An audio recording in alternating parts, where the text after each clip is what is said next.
Il existe une force invisible qui agit en silence mais avec un pouvoir indéniable. Elle n'a pas besoin d'être expliquée ni rationalisée. On la ressent simplement. C'est une vibration subtile, une présence qui occupe l'espace sans effort. Celle qui l'émet n'a pas à courir après quoi que ce soit, à prouver ou à conquérir. Elle est tout simplement. Et face à cela, il succombe, sans comprendre pourquoi, sans résister. Quelque chose d'ancien s'éveille, profondément enraciné dans la psyché humaine. Il ne s'agit ni d'apparence ni de mots. Il s'agit d'une énergie féminine authentique, que Carl Jung a décrite en profondeur à travers l'anima et l'ombre. Dans cette vidéo, nous allons explorer ce qui déclenche exactement ce magnétisme et pourquoi il touche si profondément l'inconscient masculin.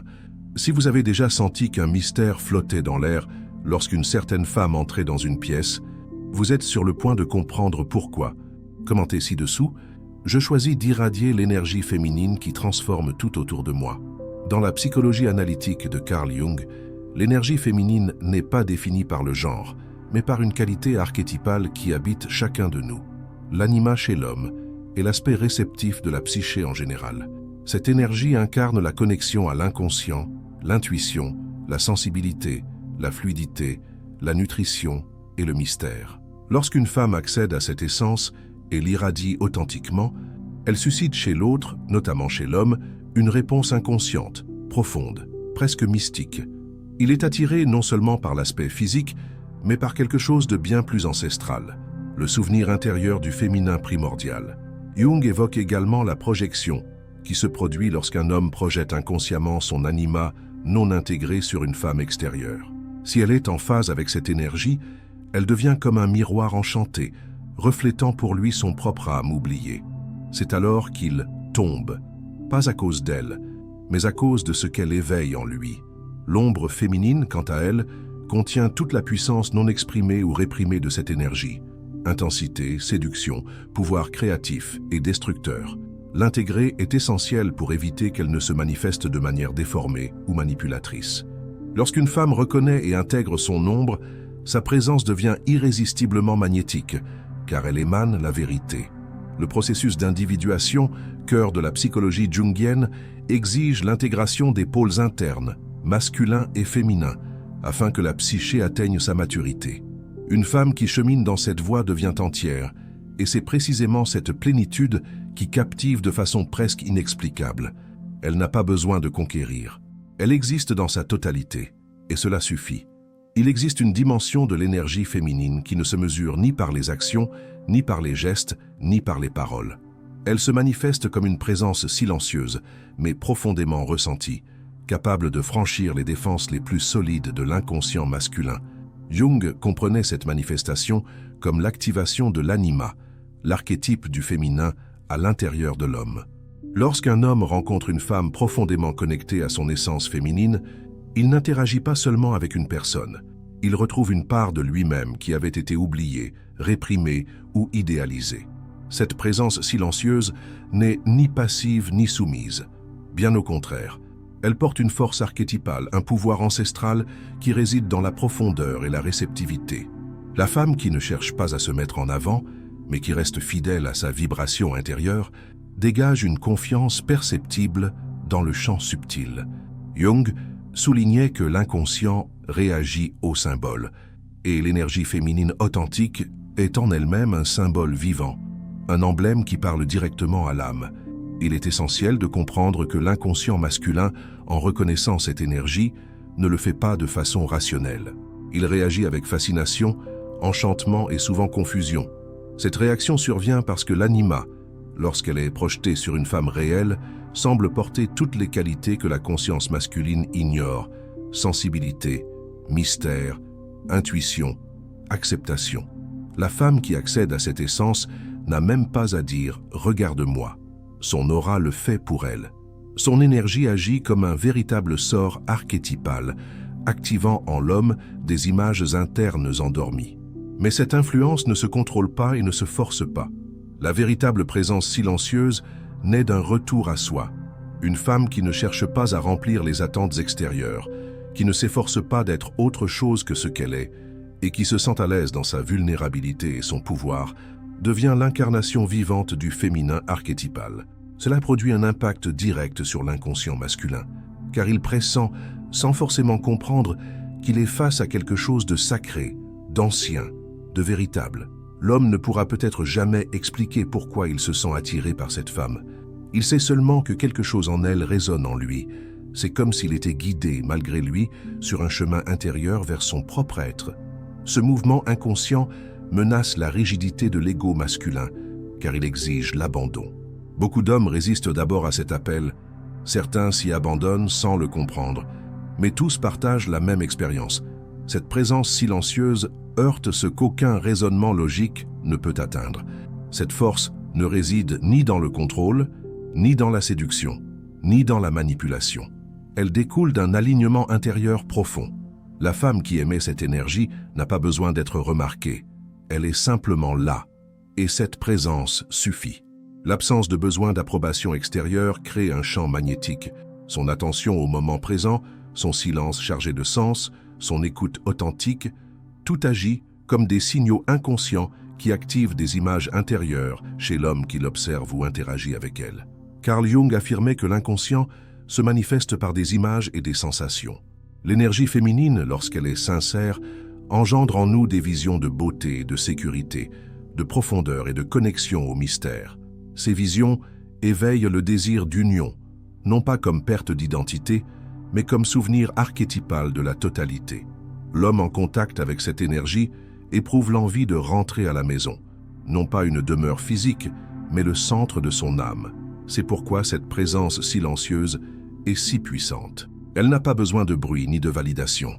Elle est, et parce qu'elle est, elle transforme, non par volonté mais par sa nature. La femme qui vit cet état devient un canal du féminin primordial, et inévitablement l'homme le ressent. Il succombe. Il se trouve face à quelque chose qui l'invite à l'intérieur, et même s'il lutte, il n'est plus le même. Dans la psychologie jungienne, l'ombre représente tout ce qui a été réprimé, nié ou ignoré par la conscience. Chez la femme, son ombre peut receler des aspects puissants de sa nature discréditée ou rejetés par la société, la culture ou la famille. Ces aspects ne disparaissent pas, ils attendent d'être reconnus.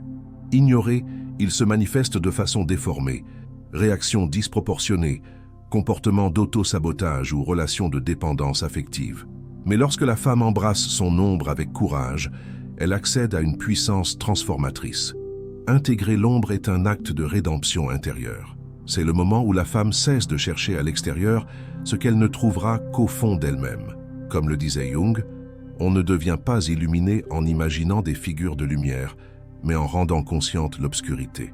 La femme qui explore sa part sombre devient entière, et cette intégrité ne guérit pas seulement, elle magnétise. Elle suscite chez l'autre le désir inconscient de se découvrir à son tour. La femme qui intègre son ombre se libère du besoin de plaire, de se conformer au désir d'autrui ou de jouer la bonne fille. Elle reconnaît en elle la colère, le désir, la jalousie, le pouvoir, la sensualité, l'instinct. En le faisant, elle ne devient pas dangereuse. Elle devient authentique. Son énergie gagne en densité, en profondeur, en vérité. Elle n'est plus une projection d'un idéal féminin. Elle est femme dans sa totalité. Et c'est cette totalité qui bouleverse l'inconscient masculin.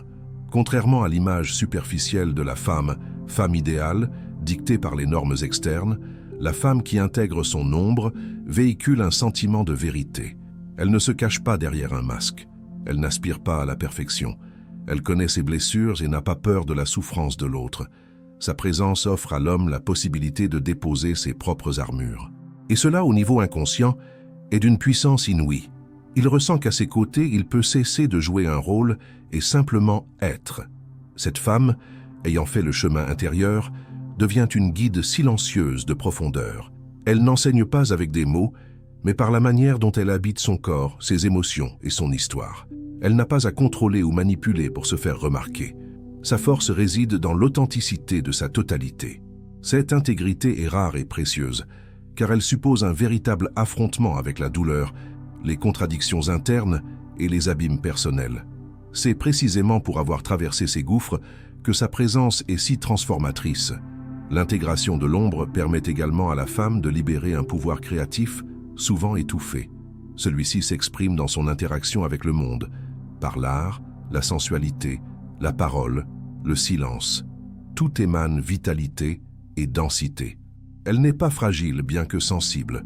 Elle n'est pas démunie bien qu'accueillante. Elle est contradictoire, vivante, réelle. Et cette complexité, loin de repousser, attire, parce qu'elle touche une strate de l'inconscient masculin en quête de totalité. Lorsque l'homme rencontre cette femme, il a le sentiment d'être face à quelque chose qui défie sa vision limitée du féminin.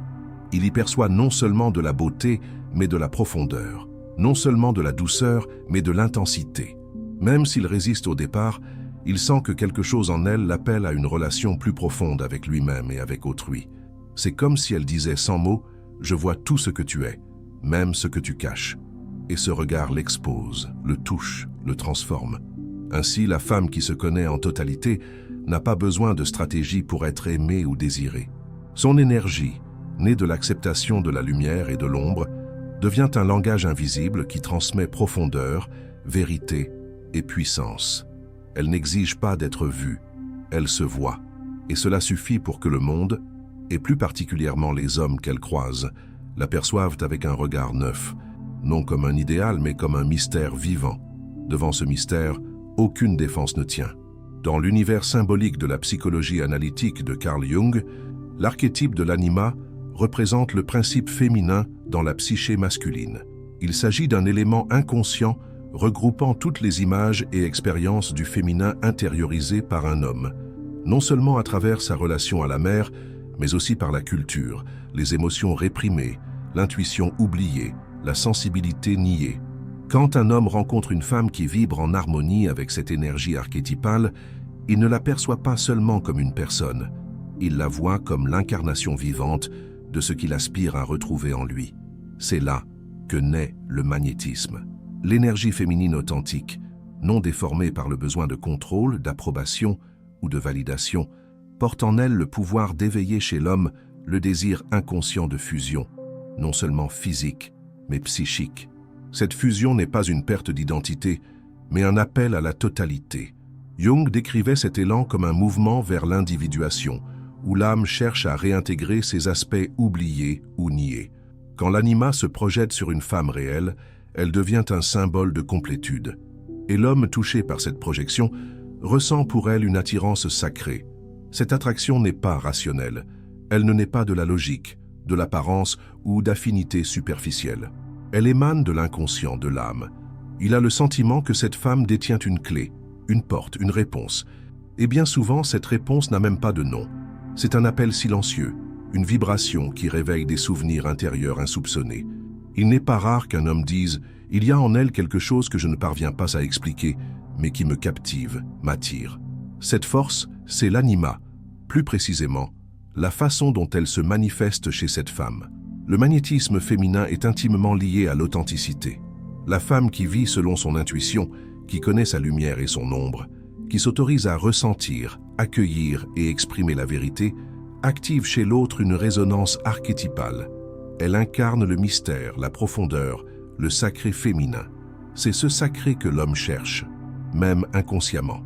Quand il perçoit chez elle quelque chose qui dépasse le contrôle, la performance ou les jeux sociaux, il sait qu'il est face à une force supérieure. Et ce qui est supérieur attire. Ce qui est vrai transforme. Cette dynamique n'est généralement pas consciente pour la plupart des hommes. Beaucoup résistent au pouvoir de l'énergie féminine parce qu'il exige la vulnérabilité. Il invite à la confiance, à la connexion émotionnelle, à l'écoute, à l'introspection. L'anima ne dialogue pas avec l'esprit, elle murmure à l'âme. C'est pourquoi l'homme n'ayant pas entamé son propre processus d'individuation peut être déstabilisé par cette présence féminine. Il se trouve saisi par un désir inexpliqué, une fascination incontrôlable, une impression qu'il a besoin de cette femme, non pour la posséder, mais pour se retrouver lui-même. Au fil de l'histoire, la projection de l'anima a engendré des idéalisations dangereuses. Les femmes ont été élevées sur des piédestaux, transformées en muses, déesses ou sauveuses, non pour ce qu'elles étaient, mais pour l'image qu'elles activaient dans l'inconscient masculin. Jung mettait en garde contre ce risque, celui de tomber amoureux non pas de la femme réelle, mais de l'image interne qu'elle suscite. Le véritable magnétisme féminin ne se fonde pas sur la projection. Il épanouit lorsqu'il y a authenticité. Lorsque la femme ne se contente pas de refléter l'anima de l'autre, mais qu'elle incarne sa propre vérité, elle cesse d'être un miroir pour devenir une présence. Alors, le magnétisme devient maturité. L'homme, réalisant qu'il fait face à une femme entière, éprouve plus que du désir. Il ressent respect, révérence, curiosité.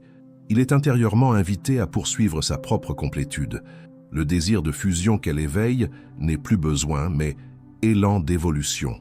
La femme cesse d'être un idéal inatteignable pour devenir un portail, un passage vers la reconnexion avec la sensibilité, l'intuition, le cœur.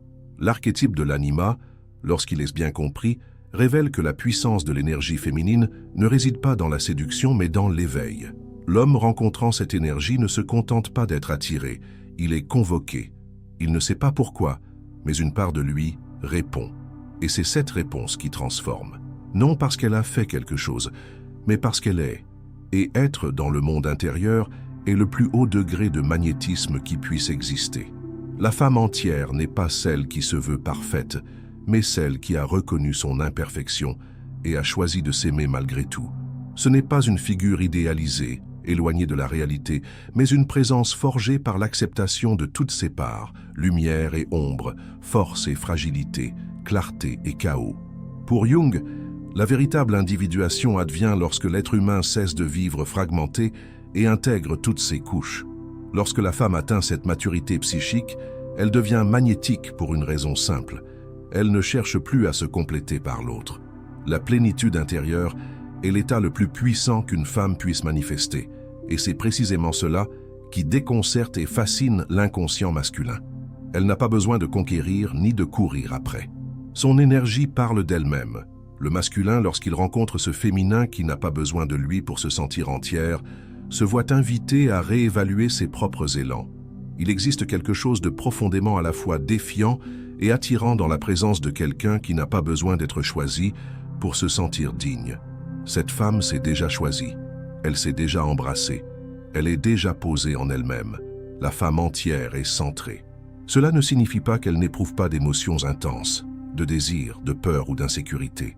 Cela signifie qu'elle ne s'identifie pas à ces états. Elle les accueille, les observe, les vit, sans les laisser définir son identité. Sa posture dans le monde n'est pas réactive, mais consciente. Elle ne se livre pas à des luttes invisibles pour attirer l'attention ou l'affection, car elle sait que sa valeur ne dépend pas de la reconnaissance extérieure. Cette sérénité émotionnelle crée un champ perçu, même en silence, un champ qui transmet stabilité, authenticité et présence. Jung croyait que l'énergie de la totalité, lorsqu'elle s'exprime, agit comme un aimant psychique. L'être humain entier devient un symbole d'intégration. Et les symboles ont le pouvoir de toucher immédiatement l'inconscient. La femme qui refuse de se fragmenter pour se conformer aux normes sociales, qui ne sacrifie aucune part d'elle pour être aimée, devient ce symbole. Elle communique sans effort la possibilité d'exister en liberté intérieure. Et cette communication subtile est l'une des formes d'attraction les plus profondes. Cette femme ne recherche pas les relations pour se sentir comblée. Elle les vit comme une expansion, non comme un besoin. Cela transforme radicalement l'énergie entre elle et les hommes qu'elle fréquente. Il n'y a ni jeu, ni manipulation, ni attente de sauvetage. Il n'y a que l'échange. Et lorsque l'échange est libéré de la carence, il devient fertile. Elle offre l'espace pour que l'autre aussi se découvre, se révèle, se transforme. En n'exigeant rien, elle permet. En ne retenant personne, elle invite. Et l'invitation la plus puissante naît du silence de la plénitude. L'inconscient masculin, face à cela, éprouve la sensation que quelque chose d'extraordinaire se produit. Même si l'ego résiste, même si les structures internes crient pour rester maîtresse, une part plus profonde de l'homme désire être proche de cette énergie, car elle représente ce qu'il aspire à atteindre en lui, la liberté d'être qui il est. La femme entière, loin d'être source de tension, devient un miroir apaisant. Et dans ce miroir, l'homme ne voit pas seulement sa beauté, mais celle de ce qu'il pourrait devenir en choisissant lui aussi la voie de l'intégration. Cette présence féminine ne se préoccupe pas de règles, de stratégies de séduction ou de validations externes. Elle vit de l'intérieur. Son corps porte la mémoire de l'ancestralité. Son esprit est relié à l'inconscient collectif. Son âme connaît les cycles de la vie et de la mort. Et tout cela vibre dans son regard, son toucher, son écoute. C'est cela qui attire, pas l'effort, mais l'être. Et plus elle se connaît profondément, plus elle transforme intensément. Le féminin entier est une force qui ne compétitionne pas, ne quémande pas, ne se compare pas. Il occupe simplement sa place. Et en y occupant cet espace, il irradie une vibration qui traverse les défenses, guérit les blessures, inspire la croissance. Carl Jung pensait que le travail le plus important que chacun puisse accomplir est de devenir soi-même. La femme qui réalise ce travail devient inévitablement un point de lumière dans la vie de ceux qu'elle rencontre. Et l'homme qui croise sa route sait, même inconsciemment, qu'il fait face à quelque chose de rare. Il ne comprend peut-être pas pourquoi il succombe, mais il succombe, parce qu'en présence de la plénitude, aucune résistance ne tient.